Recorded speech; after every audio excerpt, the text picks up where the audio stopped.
Love for basketball began at the Pittsburgh Project, Urban Impact, Allegheny Elementary School, Allegheny Middle School, and Alderdice High School.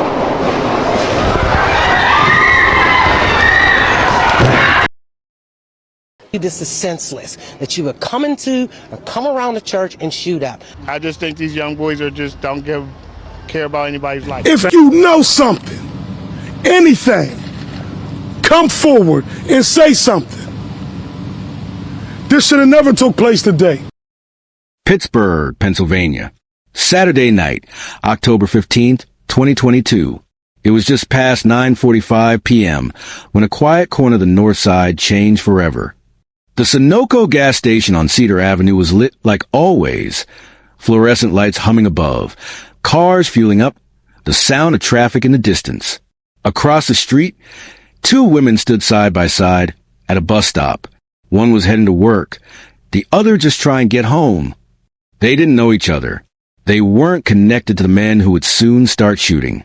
They weren't part of any gang or feud. They were just there, ordinary people in an ordinary moment. And then shots rang out, dozens of them. The first 911 calls came in just before 9:50 p.m. Neighbors reported people running, gunfire echoing through the park, and two women lying motionless by the bus shelter. Police later said it looked like a war zone. Shell casings scattered in the street, blood on the pavement. In less than 60 seconds, 3 people would lose their lives. 2 of them completely innocent. Families shattered, children left without mothers, and a city forced to ask, how could this happen? But even that night of terror wasn't the end. Less than 2 weeks later, while one of the victims was being laid to rest, more gunfire would erupt. This isn't just about who fired the shots. This is about why it happened here, and why the people who paid the ultimate price had no part in the battle that started it all. Welcome to lled True Crime Vault. Before we go any further, tell us in the comments where you're watching from. We want to hear from you. And if stories like this matter to you, if you believe true crime should tell the whole truth, honoring victims and seeking understanding, subscribe to lled True Crime Vault and help us keep these voices heard. Now, let's step back in time and remember who these women and that young man were before the gunfire. Before we talk about that night, we need to know who was lost. Because these weren't just names in a headline. They were people who loved and were loved back. Betty Jean Averitt was 59 years old, a grandmother, a woman who raised her children in Pittsburgh and still found the strength to be a guiding light for her grandchildren. Family members called her the Rock, the person you turned to when life got hard. She lived nearby in a high-rise apartment, just blocks from Cedar Avenue. On that October night, she wasn't doing anything out of the ordinary. She was waiting at a bus stop to get home. She had no idea she was standing in the path of gunfire. A few feet away stood 33-year-old Jacqueline Mahalik. Friends called her Jackie. She was mother of 4, engaged to be married, juggling late-night shifts to take care of her kids. People who knew her say she was outgoing, full of energy, and loved fiercely. That night, she was on her way to work when she stopped at the same bus stop. 2 women from different walks of life, strangers to each other, just waiting for a bus. And then there was 20-year-old John James Hornizes Jr.'s story is different, but still a life that mattered. John grew up in Pittsburgh's North Side, surrounded by the kind of pressures young men often face in struggling neighborhoods. Limited opportunities, gangs vying for control of street corners, a daily fight to stay safe or fit in. Police say John was connected to one of the groups involved in the shooting. That night, he was part of the confrontation. But beyond that moment, he was still someone's son, someone's family. At just 20, his life was already marked by loss, and would end that night near a children's playground, not far from where Betty and Jackie fell. 3 people, 3 families chained forever. Betty's grandchildren would never see her smile again. Jackie's kids would grow up without their mother's embrace. And John's loved ones were more a young man they had hoped would find a way out of trouble. This is who they were. And it's important we remember that, because when bullets fly, it's not just a crime scene. It's lives, it's love, it's future stolen in an instant. As we move forward, Think about these three people, Betty, Jackie, and John. Think about the quiet moments they had before October 15th, 2022. Because in just minutes, that ordinary night will be shattered by a conflict that had been building long before anyone pulled the trigger. To understand how that Saturday night turned deadly, we have to look at what was happening long before the first shot was ever fired. Pittsburgh's North Side has a complicated history. It's a working-class community with proud families who've been there for generations. But for years, certain blocks, especially around Cedar Avenue and Allegheny Commons East Park, have struggled with something else: drugs and turf wars. Police say this wasn't just one organized gang fighting another. It was smaller groups, loosely connected, clashing over street corners and who controls what. The kind of battles that don't make the news every day, but shape the rhythm of neighborhoods like this. Dealers would gather near the park. Trades would happen out in the open, and tension built quietly on these streets. People who lived there saw it every day. Parents walking kids to school would see men posted up near playgrounds. Grandmothers heading to the store would pass clusters of young guys watching each other, waiting to see who makes a move first.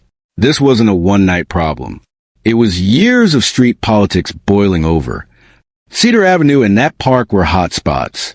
The Hampton Battery Monument nearby, once a piece of local history, had become a frequent hangout for drug deals.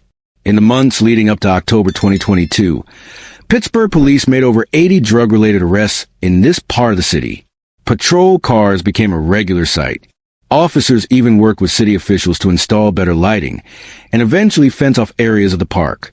But deep down, people in the neighborhood knew it wasn't enough. The turf war was still alive and tensions were getting worse. When you talk to residents, they'll tell you they wanted peace. They wanted safe parks for their kids and quiet nights where you didn't flinch every time a car slowed down. But for those drawn into these rivalries, every block mattered. Every slight could mean a fight. And on that October night, it all collided at a gas station. Hearing this, what do you think it would take to stop cycles like this in our cities? Drop your thoughts in the comments. We read every one. And if you believe these deeper truths deserve attention, share this video and subscribe to Arad True Crime Vault to support real investigative storytelling. Now that we know the tension that built up in this part of Pittsburgh, let's go to the moment it finally erupted, the night the shooting began. Saturday, October 15th, 2022. It's late in the evening, just minutes before 10 o'clock. The Sunoco gas station on Cedar Avenue is busy but calm. Drivers pump gas. A few people head inside to grab snacks.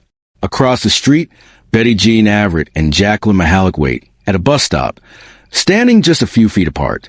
They don't know each other. To them, it's just another night. On the other side of the park, a black Hyundai Tucson pulls up. 19-year-old Sharon Troutman is in the car. At nearly the same moment, 21-year-old Jaylon Hines is nearby on foot, walking along the edge of Allegheny Commons East Park. When they spot each other, something unspoken happens. Troutman flashes a gun. Hines notices. In a heartbeat, the quiet night starts to tear apart. From the park, Hines pulls a weapon and begins firing toward the Tucson. Two other young men with him, one of them 20-year-old John James Hornizes Jr., join in.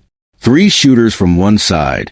On the other, Troutman and the driver of the Tucson return fire from the gas station. 5 people, guns drawn, shots ringing out across Cedar Avenue. Bullets slice through the air. In less than a minute, over 80 rounds are fired. Cars scatter.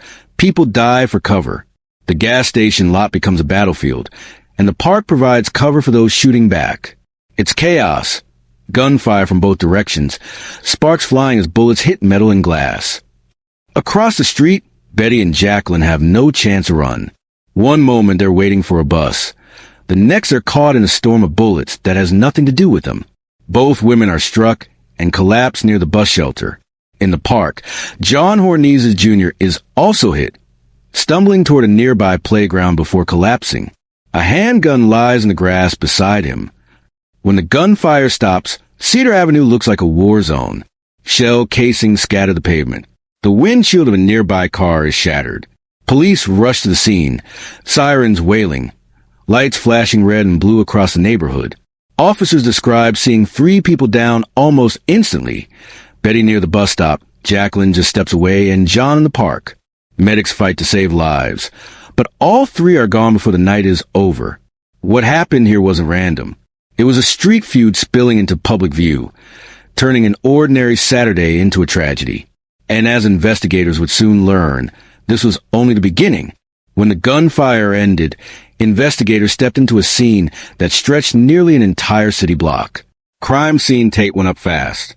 Officers marked dozens of shell casings scattered across Cedar Avenue. Bullet holes lined cars, gas pumps, even trees in the park. Detectives knew this wasn't just a single shooter. It was a coordinated exchange. 5 guns had turned a public street into a battlefield. Surveillance cameras mounted on the Sunoco gas station told part of the story. The footage, combined with calls from witnesses and ballistic evidence, helped detectives piece together a clear timeline. It showed the moment Troutman and Hines spotted each other, the way Hornizes Jr. moved into the park, and how bullets flew back and forth in less than 60 seconds. One investigator described it as watching a war play out in real time. Within days, the Violent Crime Unit began identifying suspects. First, 19-year-old Sharon Troutman was linked to the shootout. Troutman was already being held on an unrelated weapons charge when police connected him to Cedar Avenue. Not long after, 21-year-old Jalon Hines was tracked down and arrested. Detectives said he was one of the men who opened fire from the park side of the street. A third suspect, 30-year-old Samuel Pegay, was captured by the city's fugitive task force with help from U.S. Marshals. Pegay, believed to be the driver of the black Hyundai Tucson, was accused of joining Troutman in firing across the street toward the park. With 3 arrests made, police confirmed what many in the community already feared. This wasn't random violence. It was a planned confrontation between rival crews who knew each other, knew the risks, and still brought a gunfight to a public street. Prosecutors filed multiple charges against the suspects. Several count of homicide, conspiracy, aggravated assault, and violations of firearms laws. But as the legal process moved forward, questions about accountability surfaced. During early court hearings, a judge dismissed some of the direct homicide charges against Troutman and Pegay, citing unclear evidence about who fired the fatal rounds. Yet both men still face serious charges, including conspiracy to commit homicide and reckless endangerment. Jalon Hines continued to face 2 counts of homicide for the deaths of Betty Everett and Jacqueline Mahalik, as prosecutors argued he helped spark the gun battle that killed them. Even with 3 suspects in custody, detectives said the case wasn't over.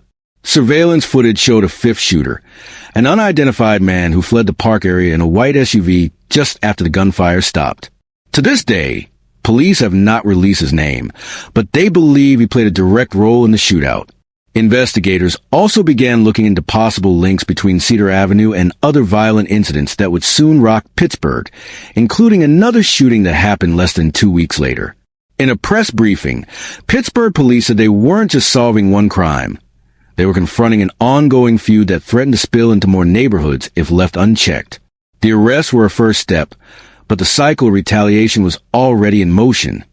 October 28, 2022, just 13 days after the Cedar Avenue shooting. The Destiny of Faith Church on Pittsburgh's Brighton Road should have been a sanctuary that day. The Hornizes family gathered to say goodbye to 20-year-old John James Hornizes Jr., a young man whose life had ended too soon. The pews were filled with loved ones and neighbors, people wearing black, holding tissues, hugging one another as they prepare to lay John to rest. Funerals are supposed to be moments of peace, where families can grieve without fear. But just as the service began to move outside, tragedy struck again. From the street, gunfire erupted. Multiple shots fired toward a crowd of mourners. People screamed and ran for cover, ducking behind cars and throwing themselves to the ground. Children clung to their parents as bullets whizzed past. 6 people were hit by gunfire that afternoon, turning what should have been a solemn farewell into another chaotic scene of bloodshed and panic. Police rushed to the church within minutes, helping to evacuate those still inside, while paramedics treated the wounded on the pavement. Investigators quickly determined this was no random shooting. It was targeted. a calculated act of retaliation directly tied to the violence on Cedar Avenue less than 2 weeks before.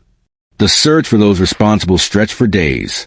Surveillance cameras and community tips pointed officers to two suspects, 19-year-old Sean Davis and 16-year-old Hezekiah Nixon.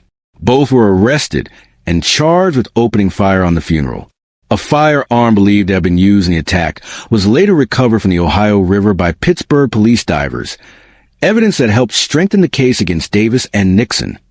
In a press conference, city officials called the attack on the funeral a new low for gang-related violence in Pittsburgh. Even a church service, a place meant for mourning and healing, wasn't safe. For residents already reeling from the deaths of Betty Averitt, Jacqueline Mahalik, and John Hornizes Jr., this second shooting felt like proof that the cycle of retaliation had no end in sight. Imagine attending your loved one's funeral and bullets start flying again.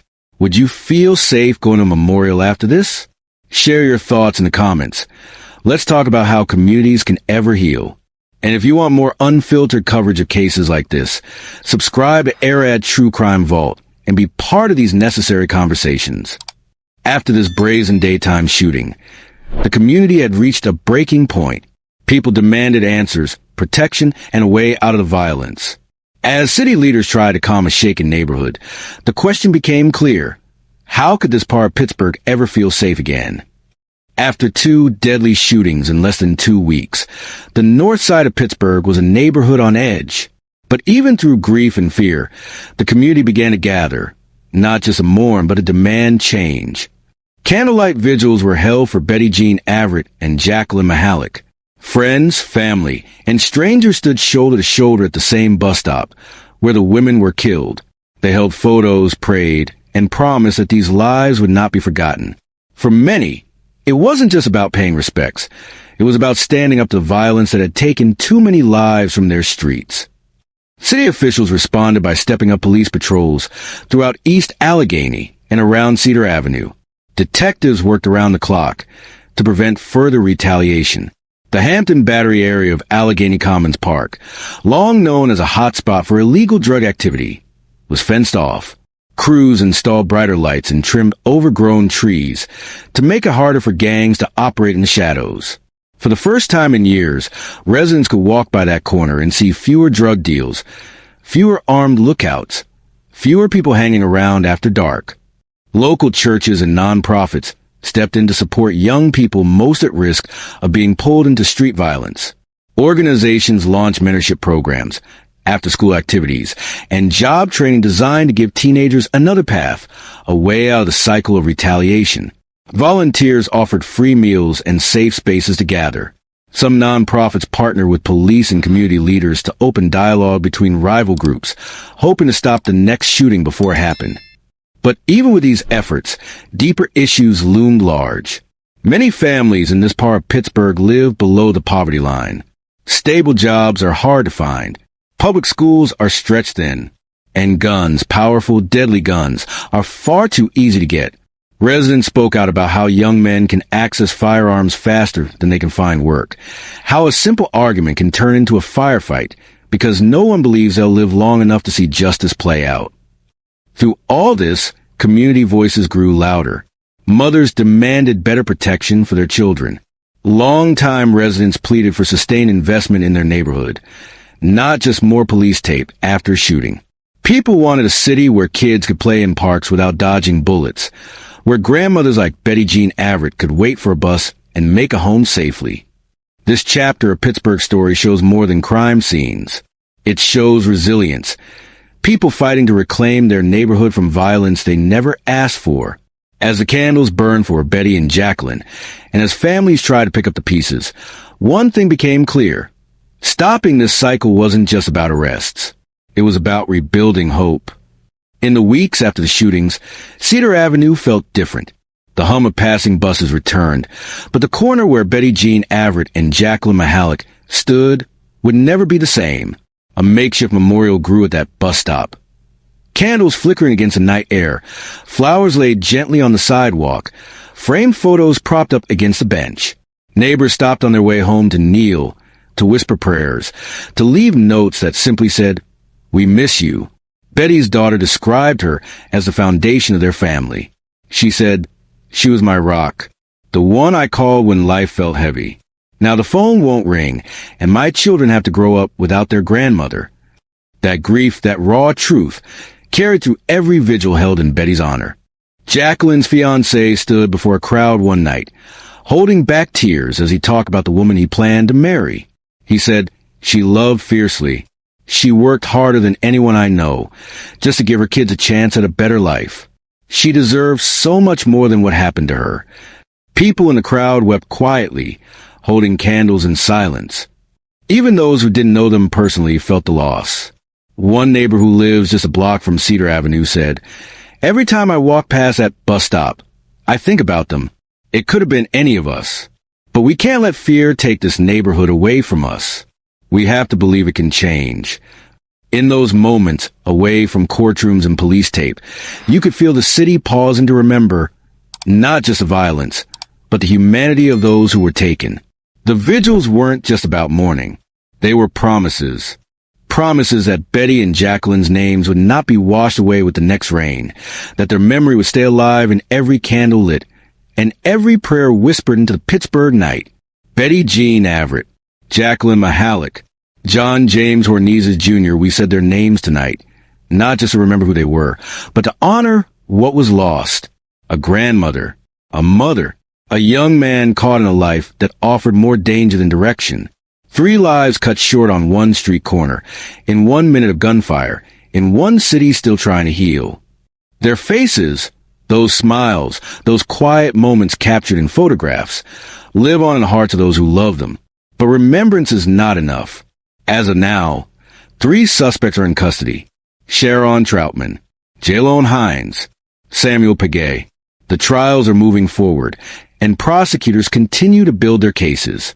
A 5th shooter remains unidentified, still out there. Law enforcement says they are not done. But justice can't end at the courtroom steps. That's only part of the work. The truth is, these shootings didn't start with a single argument. They started with years of neglect, of broken systems, of kids growing up with more fear than support. If anything is going to change, it has to start at every level, in every neighborhood, every school, every city policy that determines which lives get protected and which don't. If you're watching this and wondering what you can do, here's where it starts. Support organizations that are already doing the work. Groups like Mothers Against Gun Violence Pittsburgh, who stand with grieving families and fight for prevention every day. Look into local outreach programs, mentorship efforts, youth jobs programs. Reach out to city leaders. Let them know safety isn't just about patrol cars. It's about resources, about education, about opportunity. And remember, these are not just stories for entertainment. These are real people, real families, real pain that doesn't fade after the headlines disappear. If this story moved you, share it. Let someone else hear Betty's name. Let them see Jackie's face. Let them remember John, not just how he died, but that he lived. If you believe in honoring victims and breaking cycles of violence, hit the like button, share this video, and subscribe to Arad True Crime Vault. Together, we can make sure these voices are never forgotten. This is Arad True Crime Vault. Thank you for watching.